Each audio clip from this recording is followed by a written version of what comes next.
I'll figure it out. All right, let's go live. Going live in 3, 2, 1, and that's probably when it actually goes live. You're live.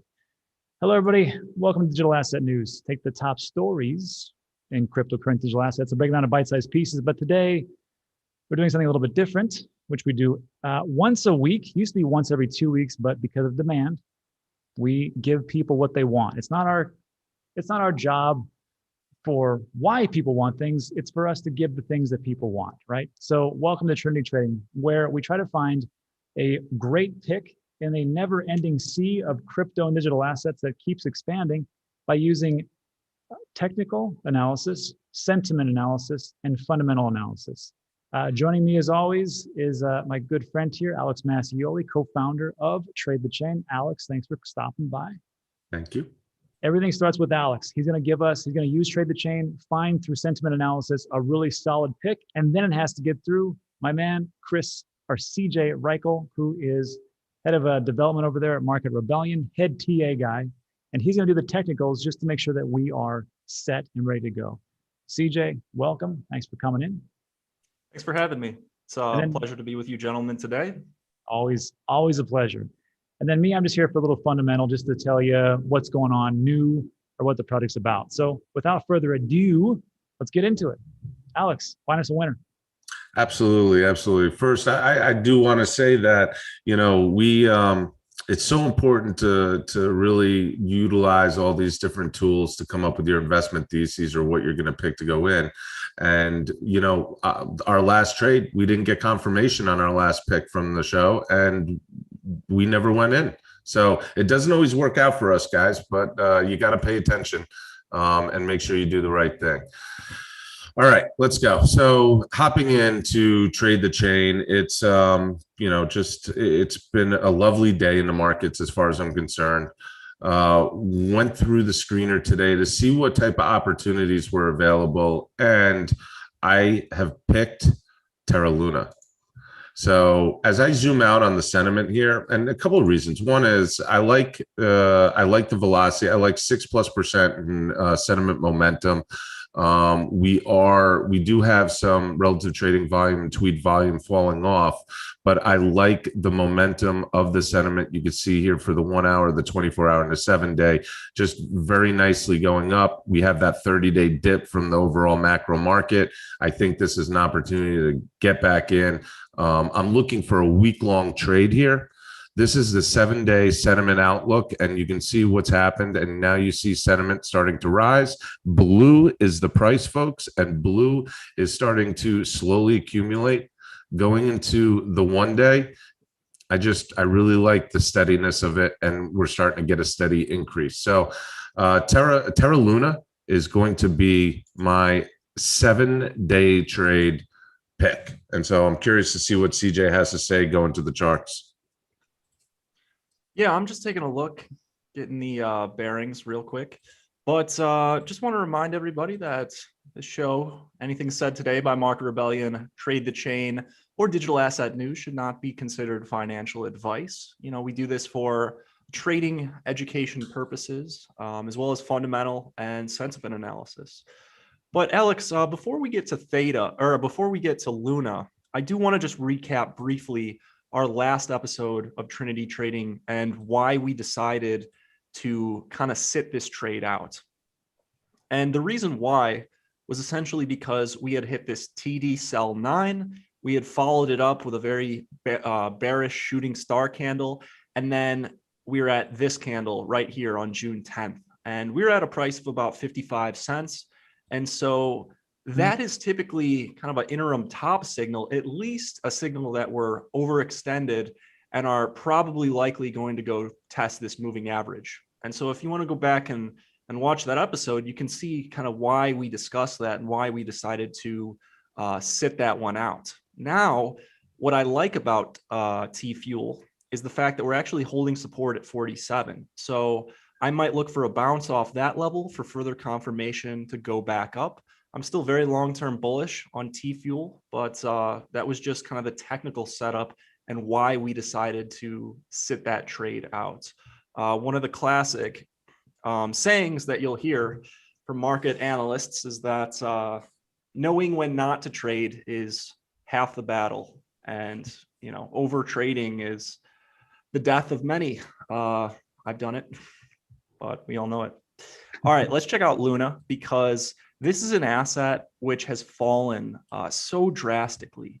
We had such a parabolic rise, but then when we fell in Bitcoin, and got liquidated, Luna followed suit, and we had, I think, over a 70% correction in just a couple of weeks. So, and this was for a very prominent project. You have the Terra Alliance, you have a lot of really prominent players who are backing Luna. So I'm still very fundamentally bullish on that one. But as for the technicals, the way, or I guess the rule in which I like to trade Bollinger Bands is very simple, and it has to do with the outer bands. So you look at the direction of them, you see if they begin to turn up, if price breaks that top pink band and closes above it while the band is accelerating upward, that is an entry signal to get me into a trade. And so we're not there quite yet. I would wait maybe 10 more cents to get a close, but we're pretty close. So then where would we get out of the trade? And I'm not talking about, say, a long-term investment. I'm just talking about kind of a shorter term trade. Well, we could use this top Bollinger Band as a trailing stop. And let's say we have our next candle, which continues to go up, as does that top Bollinger Band. But once we get a close below that top band, that is essentially the trailing stop, which tells you, okay, it's been a nice run, but we're probably going to go down and at least test the middle or lower band at said point. So I really like Luna. I also like the collective Bitcoin and cryptocurrency market right now as a whole. I think we're seeing some really good bullish momentum. And so that is kind of my outlook on Luna. Makes Very sense. cool. Yeah. So we're waiting for, let me see. And it's interesting, CJ. You threw down a lot of good nuggets of knowledge on that chart, and man, it was very elegant. The same, for me, I'm kind of playing behind the field on this one. Really, so Luna's one of those assets where lately we have trailing sentiment indicators. So I'm going to look at price, I'm going to look at tick down, I'm going to look at sentiment tick down as well. Unfortunately, with Luna, it's been trailing for the last couple of weeks. So I will probably not hit a top. If there was a top to exit the trade, I'll get out a little lower than that, but profit's a profit. Profit's a profit. Okay. So let me take over. So fundamentally, sorry, I was trying to do a bunch of things as we were talking. So CJ, just to make sure, what price point are we looking at for an entry point? Because we're at, are we at 667 or 682? $6.70 by 7 p.m. Central tonight, or 6 p.m. Central tonight. So I'd want. So tell me so the price right now is what? We're about 10 cents below that. I think we're at 665. Yeah, I got 669 coming in. Okay. I mean, we're pretty much at the trigger at this point. So being pennies away, let's just say that, let's just get in. Let's just get in. Okay. Now, what I will say to Rob is there is some lagging price action with this. I think that there is a chance that before my 7-day outlook on this, and folks, remember it's a 7-day outlook. So 2 weeks from now, if somebody decided to move on our entertainment, that isn't financial advice, and 2 weeks from now you're still holding it, my outlook is 7 days, so don't badmouth me.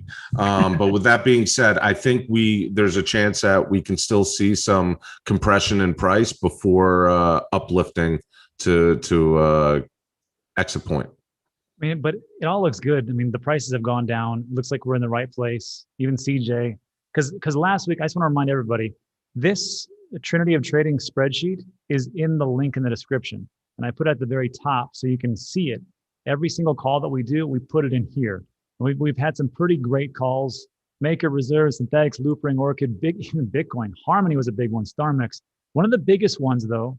And see, there's like, so for a blank space, this Loopring, we called it on May 11th. It was at 60 cents. And then on May 12th, which is just less than 24 hours later, at 8 o'clock a.m., it was up to 85 cents, which was a 40% increase. I need to actually put it in. I think I sold that one. But these two, I did not sell because I let everything slip. And it actually didn't work out in my favor, but the rest of them did. So CJ had a great point about when to take profits, and he talked about it for like 5 minutes. I took that snippet and I will put it into Dan Teaches Crypto and also on my YouTube channel. So when we talk about entry points, CJ even talks about exit points today and in that video to make it very simple. So for this one, Luna, is the symbol just LUN? That's it? It's Luna, ticker's LUNA, and it's Terra for the company. Yeah. Okay. I saw a great message in chat that says they have the best name for their community, the Lunatics. That is good. That is pretty good. And one thing I like, we talked about this one before. One thing I like about this, it's a reserve currency of the platform. 3 core functions: mine it, stake it, ensure price stability as far as the validators go. It's a proof of stake blockchain, so that's great. And this is the big thing. So it's like a stable coin essentially. Not really, but I mean it is on their network. But this is the big thing. What companies use the Terra payment? These ones, some people don't know. Like I don't know about these things because these are like in Southeast Asia type of places or away from the United States.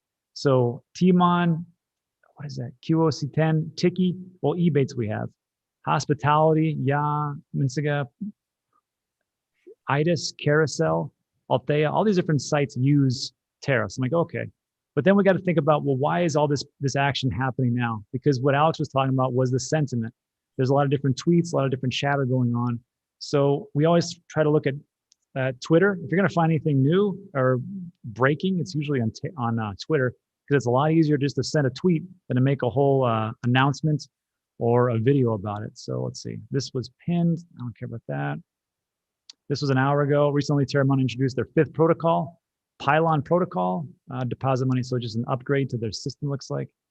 And this one was interesting. Learn how to build Terra dApps with blah, blah, blah, at the Zero to dApp with Zero Terra workshop. What else we got? 11 hours ago, looks like Terra, there's a mirror testnet going live and more of the protocol stuff. So, okay. So it looks good. Now the big question is, where the hell can I buy this? So we're going to go to trade the chain. I'm going to click on Terra, where to trade. Actually, that's the way I do it.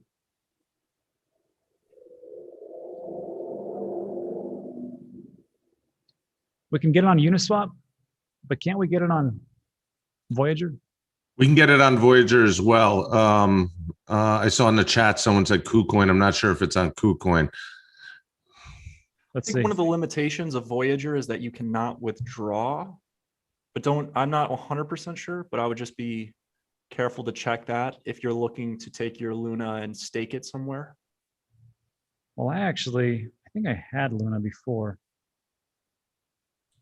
One second, I'll tell you the answer. Yeah, you're right. You can't, if you get it on Voyager, it's on Voyager. You can't remove it. Yeah. So with Uniswap, you can put anywhere. So I'm going to buy $100 of Luna. Excuse me, as I do this. But I'm going to get on a Voyager because I'm super lazy. And that's it. All right, so let me put this in. So let's see. So we called it at $6.68, $12.50 my time. Let's, in all honesty, let's change that to 670, because I mean, we called an entry like 2 minutes ago and it's already at 672. I mean, this thing's moving. It's got a lot of buyers coming in. I also do want to talk a little bit about a potential target exit price, if you don't mind, in a little bit as well. I don't mind. I know everybody else doesn't mind. Let's hear about it. And then as you're pulling it up, let me break away to the chat, see if we missed anything.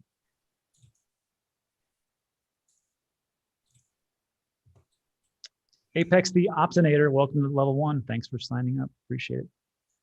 Apex has been around. He's been in the Market Rebellion community. He or she, anonymous, right? So Been a very loyal follower, though. We love Apex. Bite me, says Apex, BYTE. Joshy Divino, I am Rob. We're all Rob. I'm Rob. We're all Rob. Shout out to George. Why is Alex not at the beach? That's a good question. I know he's going after this. This is a good question. Gina says, is it risky to hold some long-term and also dabble in trading? I'll let CJ answer that one. Well, I mean, risk all depends on your personal financial situation, but like I do hold Luna for the long term, and I probably will participate in this trade as well. It kind of depends on the allocation percentage that you want to allocate. Like me personally, and this does not go for everybody, but my longer term holdings are going to be a greater allocation than just a short term trade. Typically, my trades are never more than 10% of my overall account value because, I could lose 5-10 trades in a row. It happens to the best of us.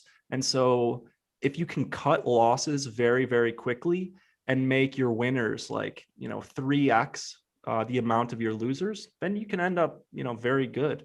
But in terms of that risk, it really all depends on you as a person and how you want to allocate that capital. Yeah, it's a good one. I always think do a little bit. Like I think Nick answered this too. He's like, if you're a newbie, 5 to 10%, be a little bit more risky, 25. If you're a baller, maybe 50. But me personally, I'm scared. So I do like 95% investing, 5% trading. So CJ, show us, or Alex, you got anything on that one? Sorry. I'm sorry. Say that again. Which one? Oh, no, I was going to say. Alex is thinking about the beach. I was reading through the comments and I zoned out. I apologize. No, don't worry about it. CJ, show us the exit points that you were going to talk about, and then we can wrap it up because we're coming up on like a 20-minute time frame already. Okay, so just a bit of market rebellion education here, and something that you may find in the education center is the concept of this 20 smooth moving average. This is a moving average of price. And not only can it be used to identify the trend, but it also acts like a magnet for price. When you get a large divergence from the moving average, price almost always comes back and wants to touch it at some particular point. Same thing with what we saw recently. So how does that relate to Luna or Terra or what we've been talking about? Well, as you can see, and like we mentioned, with that massive 70% drop, price is kind of now acting like a magnet towards the moving average. And so at what price level is that moving average going to line up at? Well, it's probably going to hit $8.50 before we see any type of small rejection before kind of a climb higher. So that's pretty much the first critical level of resistance that comes in, is that 850 level. So maybe we might see a little bit of a decrease if the bulls are able to get us up there. But I just wanted to really emphasize that concept of the SMMA acting as like a magnet for price. Perfect. Okay. So that's it. So that's our pick for today, everybody. Terra Luna. I've always thought it was a pretty good project. Let's just see how it all runs in the next 3 to 7 days, like Alex says, and that's it. So thanks. If you like the video, give it a thumbs up. Also consider subscribing. Watch these guys as well. You can find Alex over at Alex Mascioli Show. He is in my link of recommendations. And CJ, you can always follow Micro Rebellion and on the show Trade the Chain. And that is it. Gentlemen, thanks. I appreciate it.